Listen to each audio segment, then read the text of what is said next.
Story தமிழச்சி நேயர்களுக்கு அன்பான வணக்கங்கள். சிட்டுக்குருவிகள் தொடர்ச்சி பகுதி 3. அழகப்பன் மனைவி கீழே விழுந்து வணங்கி கொண்டிருக்கும் போது, என்னை மன்னித்து விடு தேன்மொழி, எனக்கு வேறு வழி இல்லை என்று ஒரே வெட்டாக தலையை வெட்டி காளிக்கு பலி கொடுத்தான். ஆற்றில் மனைவியை போட்டுவிட்டு அவனும் குளித்துவிட்டு வீட்டிற்கு சென்றான். பள்ளி முடிந்து வீட்டிற்கு வந்திருந்தனர் குழந்தைகள். அப்பாவை பார்த்ததும் அந்த கடைக்குட்டியான சந்திரா, அப்பா, அம்மா எங்கே என்று கேட்டாள். அம்மா இனி வரமாட்டாள். ஆற்றில் நீராடும் போது வெள்ளம் வந்து அடித்து சென்று விட்டது. அம்மா சாமி கிட்ட போயிட்டா என்று கனத்த குரலில் சொன்னான் அழகப்பன். அப்பா, அம்மா என குழந்தைகள் அழுதனர். அவன் மனைவியை பற்றி ஊர் மக்களும் அவன் தம்பியும் கேட்டனர். குழந்தைகளிடம் என்ன கூறினானோ அதையே அவர்களிடமும் சொன்னான். இப்படியே 1 மாதம் ஆகிவிட்டது. இருந்தாலும் அம்மாவை கேட்டு குழந்தைகள் நச்சரித்து கொண்டே இருந்தனர். இப்படியே போனால் தாயின் நினைப்பினாலேயே குழந்தைகள் இறந்துவிடுமோ என்று எண்ணியவன், பிள்ளைகளின் எதிர்காலத்தை கருத்தில் கொண்டு 2வது திருமணம் செய்து கொள்வோம் என்று முடிவெடுத்தான். 2வது திருமணமும் செய்து கொண்டான். வந்த புதிதில் குழந்தைகளை நன்றாக கவனித்தாள்.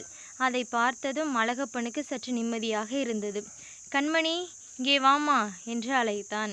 என்னங்க என்று வந்து கேட்டாள். நான் டவுனுக்கு சென்று நம் வயலுக்கு தேவையான உரம் விதைகளை வாங்கி கொண்டு வருகிறேன். வர 2-3 நாட்கள் ஆகும் என்றான். குழந்தைகளை பத்திரமாக பார்த்துக்கொள் என்று சொல்லிவிட்டு கிளம்பினான் அழகப்பன்.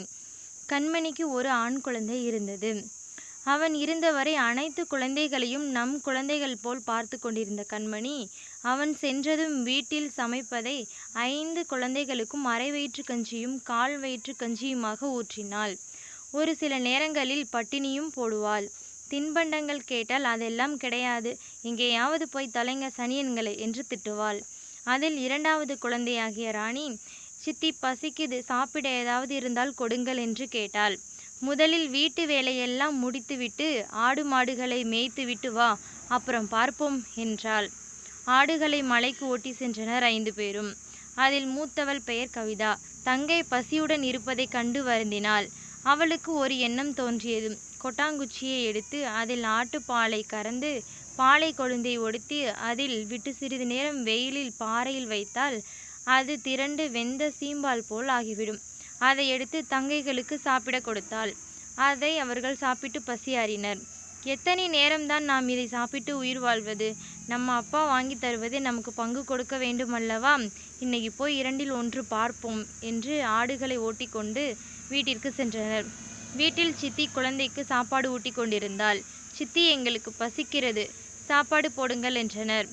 சாப்பாடு இல்லை, தீர்ந்து போய்விட்டது, வந்துருச்சுங்க தட்டை தூக்கிட்டு என்று எரிந்து விழுந்தாள். அதில் கவிதா, சித்தி, நாங்கள் தானே வீட்டில் எல்லா வேலைகளையும் பார்க்கிறோம் என்றாள். எங்களுக்கு ஏன் சாப்பாடு போட மாட்டேங்கிறீங்க? நீங்கள் சாப்பாடு போடவில்லை என்றால் அப்பா வந்தவுடன் நீங்கள் பண்ணிய அனைத்தையும் சொல்லிவிடுவோம் என்றாள். சொன்னாலும் சொல்லிவிடுவார்கள் என்று எண்ணி சாதத்தை பரிமாறினாள். சாப்பிட்டு விட்டு அனைவரும் தூங்க சென்று விட்டனர். நம் கணவர் வந்தவுடன் நடந்ததை சொல்லிவிட்டால் என்ன செய்வது? அதற்கு முன் இவர்கள் இருக்கக்கூடாது என்று எண்ணி வீட்டில் வேலை செய்யும் சுப்பனை அழைத்து, இவர்கள் நன்றாக தூங்கிக் கொண்டிருக்கிறார்கள், 5 பேர் கண்களையும் கட்டி கிணற்றில் போட்டுவிடு என்றாள். சுப்பன் முதலில் தயங்கினான். பின்பு அவள் கொஞ்சம் காசோலையை நீட்டினாள். சரி என்று ஒப்புக்கொண்டான். பின்பு 5 பேர் கண்களையும் கட்டி ஒருவரை ஒருவராக தூக்கி கொண்டு போய் கிணற்றின் பக்கத்தில் போட்டான்.